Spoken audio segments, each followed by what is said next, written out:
Well, good evening. My name is Bill Purcell. I'm the director of the Institute of Politics, and it's my great pleasure to welcome all of you to the John F. Kennedy Jr. Forum this evening.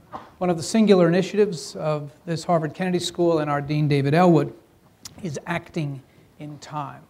Acting in time obviously requires understanding in time, and to that end, the Institute of Politics works very hard to bring the people and the discussions that make that possible in this place. Tonight's discussion could not be more timely or more important, with discussions including Iran to begin very soon. And I believe you'll agree with me that the choice of our moderator makes the importance of that discussion very clear. Ambassador Nick Burns is Professor of Practice of Diplomacy and International Politics at the Harvard Kennedy School.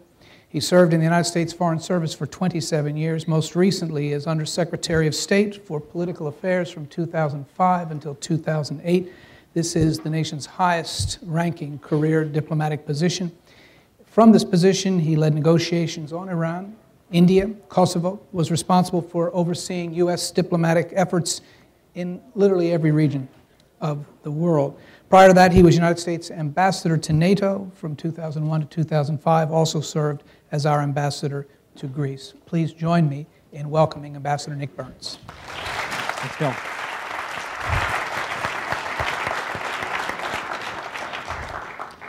Thank you, Bill, and good evening. It's a pleasure to welcome all of you here to the John F. Kennedy Jr. Forum, and thanks very much to Bill Purcell and the Institute of Politics for its leadership here and for this tremendous forum. We're going to have a good discussion tonight about a very important topic: whether or not the United States and other countries will find their way to peace with Iran in the future, in the next year or two, or find ourselves in conflict and in war with that country. We have two great scholars and practitioners here this evening: Elliott Abrams of the Carnegie Endowment for International Peace, Mohsen Milani of the University of South Florida. I'll introduce them to you in a minute. We have a number of special guests, but I do think I should single out Nadav Tamir, the Consul General of Israel, great friend of the Kennedy School and graduate of the Kennedy School. Welcome, Nadav. Thank you for being with us today.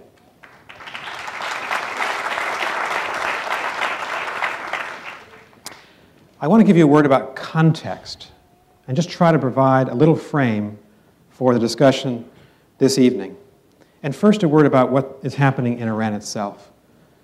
In the aftermath of Iran's stolen election this past June, the dramatic demonstrations that followed in the streets of every Iranian city, especially Tehran, how should we understand the turmoil of Iran's domestic politics and the stability itself of Iran's government? I'm going to ask Elliott and Mohsen to give us their views on the drama being played out in Iran's ruling circles, the largest anti-government demonstrations in the history of the Islamic Republic of Iran this summer, followed by the arrest of opposition leaders and of academics and of journalists and of foreigners. The sinister show trials of opposition leaders in Iranian courts this summer, which were reminiscent to me and to many people of what Joseph Stalin did 70 years ago in Soviet Russia.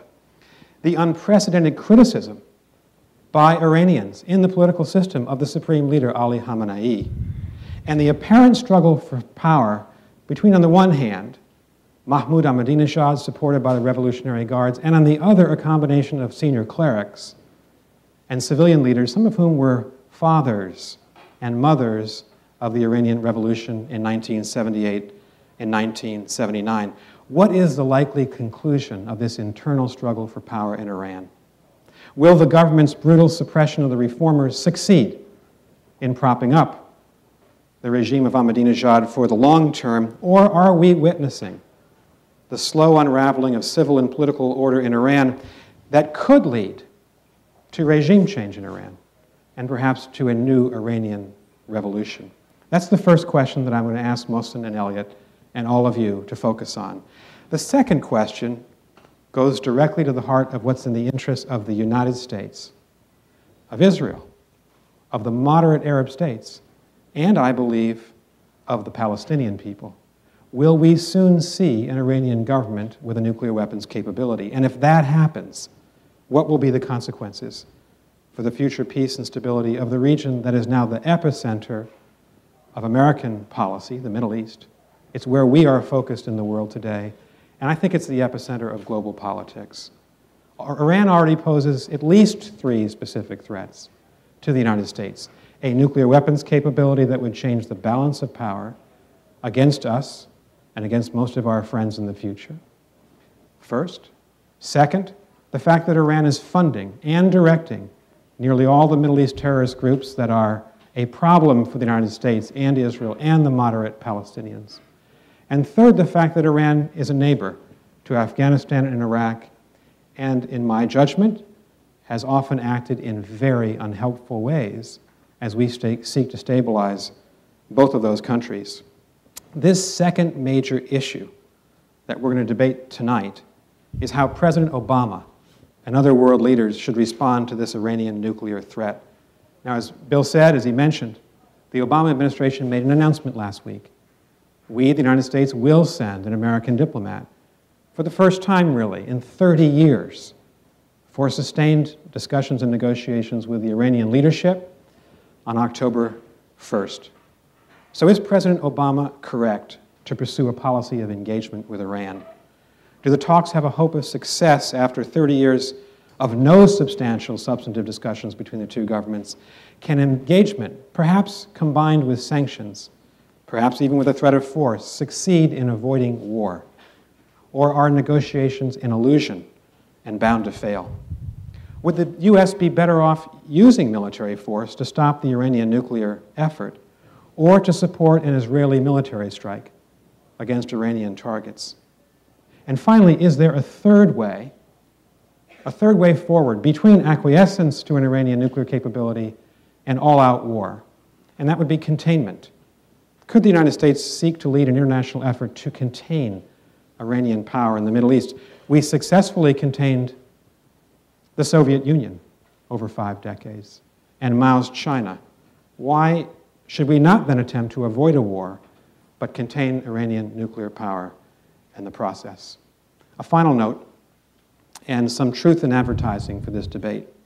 For 3 years, as Bill mentioned, between 2005 and 2008, I was the American negotiator on the Iranian nuclear issue as Undersecretary of State. I spent most of those years, ironically, negotiating with Russians and Chinese and Israelis and French and British and German and South Korean and Japanese diplomats. I never actually met an Iranian diplomat in all those years because it was the policy of the Bush administration not to have diplomatic contact with governments with which we disagreed.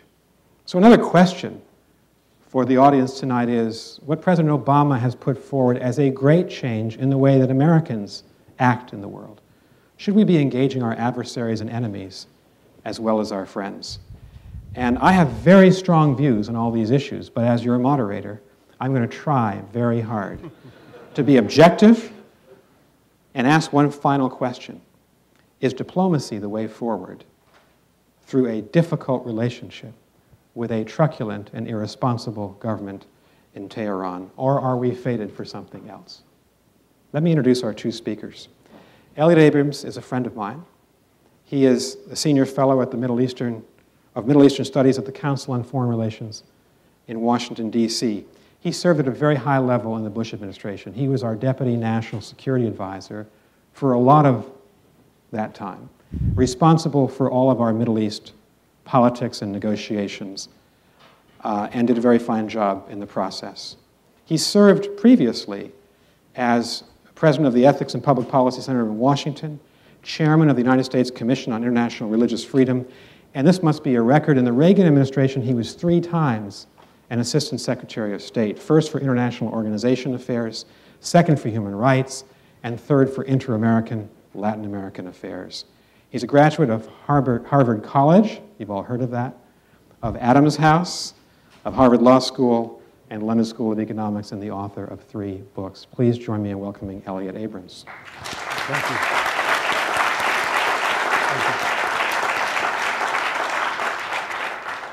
Mohsen Milani is one of America's most highly regarded experts on Iran itself. He was born in Tehran. He has long been an American citizen. He's a professor of politics and chair of the Department of Government and International Affairs at the University of South Florida in Tampa. He graduated from the University of Southern California and was a fellow here at Harvard, as well as at Oxford. And he's the author of more than 50 books and articles about Iran, about Iranian internal politics, about Iran's international behavior, and is currently working on a book about Iranian foreign policy. We're very pleased that he made the long trek up from Florida today. Please welcome Mohsen Milani.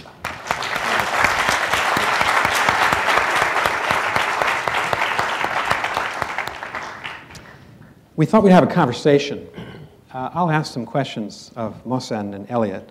We'll take about 20 to 30 minutes to do that, and then we're going to turn to you. There are 4 microphones here. You can present yourself at that microphone. You can state an opinion, but it needs to be quickly followed by a question. And every sentence you utter must have a question mark at the end of that sentence. I'd appreciate it if you'd abide by those rules. Mohsen. Yes. Of the 3 of us, I think you're the expert on what's happening inside Iran, on Iranian politics. So let me ask you this question. Do you believe the Iranian government was weakened fundamentally by the events of the summer, the aftermath of the elections?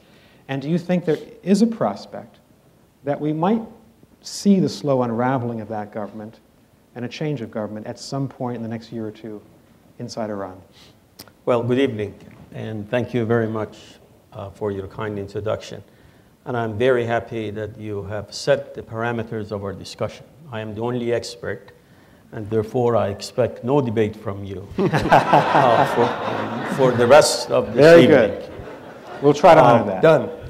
I think the question you have raised is an important one, and my short answer to it is that the Islamic Republic of Iran has been weakened considerably domestically, but it has not been weakened internationally yet.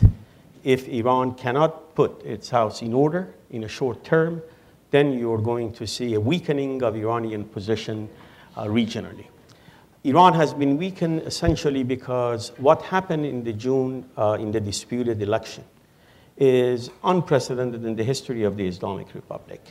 Now, I know there are people in this place who are convinced that there was a massive electoral fraud in Iran. I'm an expert, and my expertise is based on seeing facts and figures. I do not know whether there was fraud in that election or not. I want to see some evidence. My impression, and I emphasize the word impression, my impression is that there was fraud. But I'm not going to make any judgment about it until perhaps a year or 2 from now. But that is not important. What is important is that the perception in Iran by a significant portion of the population is that there was electoral fraud. And in politics, perception is as important as reality. Now, it has been unprecedented because for the first time in the history of the Islamic Republic, we see a combination of a division within the elites exactly at the time of a massive popular uprising. We've had uprising in Iran after the Islamic revolutions. We've had elite divisions in Iran after the Islamic Revolution. As a matter of fact, a year before Ayatollah Khomeini died, his successor was removed in a quiet coup d'etat, Ayatollah Montazeri. But we had never had the combination of elite division and popular discontent from below. And as a result of this unique event, I think the very legitimacy of the Islamic Republic of Iran is now questioned. The Islamic Republic is based on 2 different components. There is an Islamic component symbolizing the institution of the Vilayat al-Faqih, and then there is a Republican. And do you want to explain that term, Vilayat al-Faqih? Yes, the rule by the supreme leader, by a religious, by a cleric, by a Shia cleric. Ayatollah Khomeini used to be the Wali al-Faqih, and now Ayatollah Khomeini is. So it has 2 components, an Islamic component, which President Bush used to call the unelected component of the system. But there was also a Republican component. And that Republican component was based on some sort of democracy. I won't call it Western-style democracy. I would call it elite-controlled democracy. Now, that balance after the June uprising, that equilibrium is no longer there.